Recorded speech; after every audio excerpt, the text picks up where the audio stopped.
Good morning and welcome to episode 2 of Discern with Jim Denison. As always, he's here with us. Good morning, Jim. Hey, Jess, so glad to be on with you today. It's my privilege to have the conversation.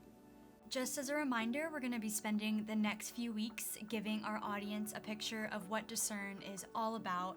And then on October 4th, we will be launching our weekday content where we will unpack that day's current events with Jim. Yeah, Jess, thank you. It's going to be such an opportunity and a privilege to talk together about what's going on in the news and in the world around us. As we know, the world changes, it seems, moment by moment. It's more accessible to us than ever before. We have news on our phones 24/7, 365, and so it feels inundating in some ways. It feels overwhelming. I think it's going to be great to get together every day and take that apart, curate that a little bit, look at the issues that matter most to us as Christians, and look at ways that we can respond to that in a biblical and redemptive way that makes an impact for the gospel of Jesus. One of the things we're going to be talking about a lot on the show is culture. And what do we mean when we say that word? Yeah, it's a great question, a foundational question, really, because there really is no such thing as culture. Culture is a category. It's like leaves. If I say, well, what do leaves look like? Do you mean pecan leaves or oak leaves or maple leaves? They're just different sorts of those, right? So it's kind of a category. If you're thinking about a culture, you're thinking about what a specific group of people believe, think, and do in a specific context as regards specific issues. For instance, there's no such thing as an American culture. There might be a culture you'd find in Dallas that could be very different from Atlanta, having pastored in both places. You could say the culture, as it were, the beliefs and the actions of conservative Christians in many ways would look very different than they would of those that don't share our biblical faith. And so a culture is what a particular group of people believe, think, and do in a particular context as regards specific issues. And when we parse all that apart, we get a sense of what's going on at that place and what we can do to respond redemptively. Another word we're going to hear a lot on the show is worldview. And when I think of that word, I literally think just how I view the world. But what does it actually mean, and why does it matter? No, I think you're exactly right. A worldview is how you view the world. It's the prism, as it were, through which you see all that happens around you. It's as though you're wearing glasses. And so everything you're going to see is going to get refracted, as it were, through those lenses. And you can choose the glasses to wear. You can choose to wear sunglasses or to wear reading glasses or bifocals or whatever the case might be. The one you choose determines everything about how you see and therefore respond to the world. Could illustrate that very quickly. When 9/11 happened, not long after that, a lot of us in America began for the first time realizing that there was a group of people in the world who felt that attacking Americans was consistent with their religious worldview.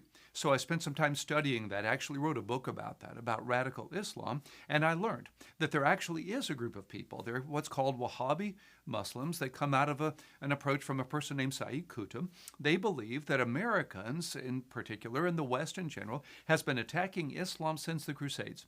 They believe that we're attacking Islam by supporting Israel, which they think is a theft of land from its rightful Palestinian or Muslim owners.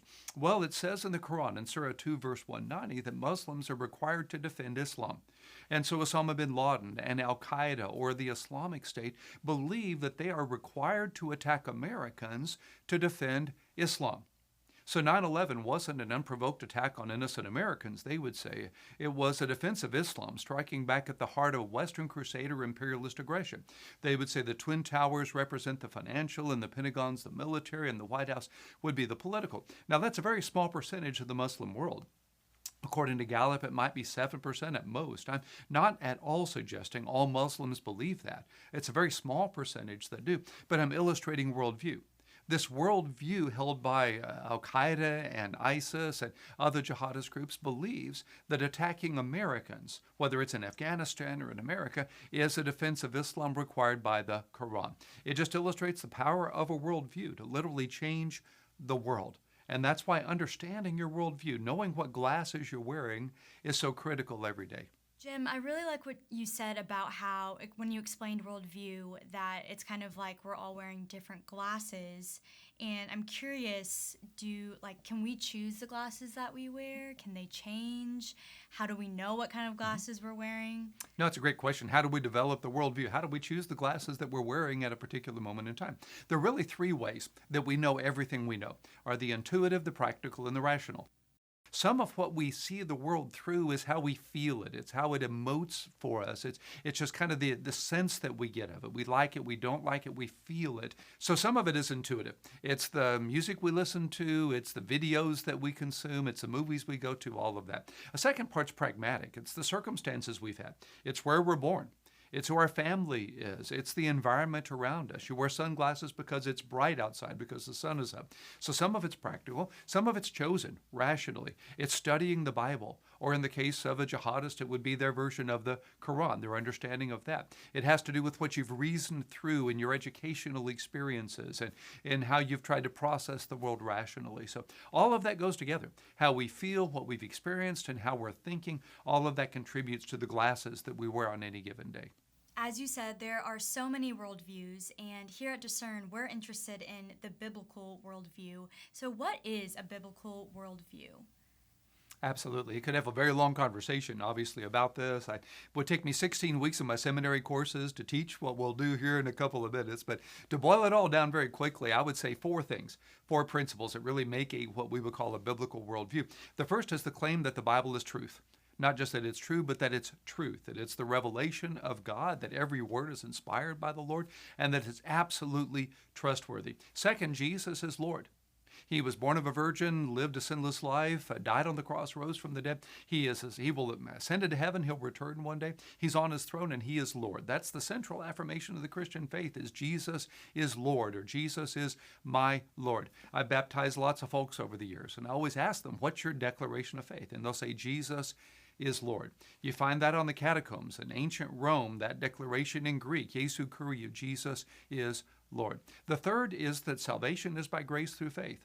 That we come to faith because of God's grace and extending us the privilege of knowing Him. And our salvation is not by our works. It's not by our religion. It's not us climbing up to God. It's God climbing down to us.